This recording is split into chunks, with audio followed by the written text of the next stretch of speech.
कि एक दिन मेरे पिताजी बहुत गुस्से में आ गए कि मैं पढ़ नहीं रहा था। तो वो मतलब यहाँ तक पहुँच गए थे, मुझे थप्पड़ मारने ही वाले थे। तो थप्पड़ मारने वाले थे और मैं भी बहुत गुस्से में था क्योंकि मेरे मार्क्स बड़े कम आए हुए थे। तो मुझे पूछते हैं कि पढ़ेगा नहीं तो क्या करेगा, जिंदगी में क्या करेगा। सच्ची कह रहा हूँ, ऐसे ही मुंह से निकल गया, मैं हीरो बन जाऊंगा। फिर मुझे भी मतलब डैडी और मैंने बैठ के बात भी की थी इसके बारे में कि यार एक कमाल का भगवान जब बनाता है तो वो आपकी ज़िंदगी कमाल कर देता है। ये बात एक बोलने से ले गई थी बस, वरना आई नेवर मेंट इट। और पढ़ने का ज़्यादा मुझे इतना शौक़ नहीं था, खेलकूद का बहुत शौक़ था। हाँ, वॉलीबॉल खेलता था, क्रिकेट खेलता था, फुटबॉल खेलता था, हॉकी खेलता था।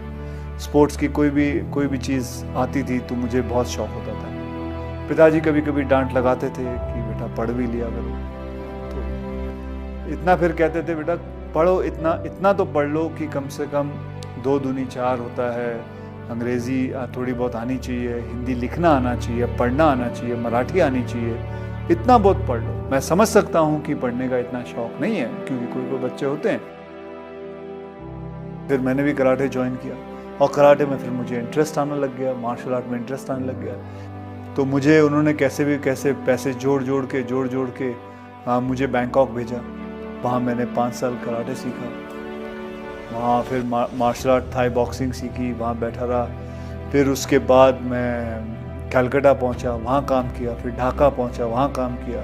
दिल्ली में भी मैंने कुंदन की ज्वेलरी के काम करता था। फिर उसके बाद मैं बॉम्बे वापस आया। बॉम्बे में बच्चों को ट्रेन करता था, मार्शल आर्ट में सबको ट्रेन करता था, पैसे कमाता था। करीबन 5-6 हज़ार रुपये महीने के कमा लेता था। और उसी दौरान मुझे किसी ने मुझे स्टूडेंट के फादर थे, उसने कहा व्हाई डोंट यू, अच्छे खासे हट्टे कट्टे हो, लंबे चौड़े हो, शक्ल भी अच्छी है, तो आप मॉडलिंग क्यों नहीं कर लेते। तो मुझे तो पता भी नहीं था मॉडलिंग होती क्या है क्योंकि मेरा बैकग्राउंड नहीं है, मुझे मेरे माता पिता को किसी को नहीं पता था। तो कहा जी मॉडलिंग कर लो। फ़ोटो खींचते जा रहे थे और 2-2.5 घंटे काम कराया। फिर 21,000 का चेक दिया, बोले आप जाइए, ख़त्म हो गया था। बोले बस। हाँ, बोले यार 5,000 काम करता हूँ, महीने का 5-6 हज़ार मिलता था महीने का, ये 2 घंटे में इन्होंने 21,000 दे दिया। फिर मैंने बोला यार मैं मॉडल बनूँगा। फिर मैंने मॉडलिंग शुरू की। फिर मैं जाता था लोगों के पास अपनी तस्वीरें ले कि जी मुझे देखो।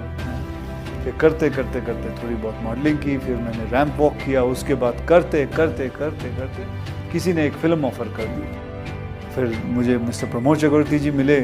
उन्होंने कहा भाई मैं आपके साथ एक फ़िल्म बनाना चाहता हूँ। और आज भी मुझे याद है शाम के 6:30 बजे हुए थे और उन्होंने मेरे हाथ में 5,001 रुपये का चेक दिया था। मैंने जब अपनी इंडस्ट्री में आने के लिए आप बनाते हैं, फ़ोटोग्राफ बनाते हैं, फ़ोटो खिंचवा के पोर्टफोलियो जिसे कहते हैं। और जहाँ मैंने फ़ोटो खिंचवाई वो थी जूहू बीच पे, एक दीवार थी उधर, और दीवार के ऊपर मैंने वैसे मैं बंगले के अंदर करना चाहता था कि मुझे अंदर बुलाया, तो उसने चौकीदार ने अलाउ नहीं किया क्योंकि वो किसी का प्राइवेट बंगला था। तो दीवार पे बैठ के मैंने सारी फ़ोटो खींची। फिर करीबन 15-20 दिन पहले मैं वो फ़ोटो सारी देख रहा था, पुरानी फ़ोटो देख रहा, तो मैं देखा ये तो वही दीवार है जो आज 24 साल बाद मैं उसी बंगले पे जहाँ मुझे अलाउ नहीं किया था शूटिंग करने के लिए, उसी बंगलों पे मैं रह रहा हूँ। ये हर एक बच्चे के, हर एक लड़के के ज़िंदगी में आता है कि अब मैं क्या करूँ, और उस वक्त वो यही करता है जो उसको नज़र में आता है, जो उसकी समझ में आता है। हमारे यंगस्टर्स के अंदर सेल्फ डिसिप्लिन एक बहुत ज़रूरी चीज़ है। ये होना चाहे लड़का हो या लड़की हो। हर बच्चा कहीं ना कहीं दिमाग से आता है। कोई बच्चा कंप्यूटर पे बहुत अच्छा काम करता है, कोई बच्चा पढ़ाई में बहुत अच्छा होता है, कोई बच्चा साइंस में अच्छा होता है, तो कोई बच्चा मैथमेटिक्स में अच्छा होता है। हर बच्चे की एक गुण होता है। ये माँ बाप का काम है कि उस गुण को पता करें और उसको निकालें और उस लड़के को, अपने बच्चे को उस तरफ फोर्स करें। तो मैं समझता हूँ कि हर माँ बाप को ये बात समझनी ज़रूरी है कि आपका बच्चा बनना क्या चाहता है, करना क्या चाहता है।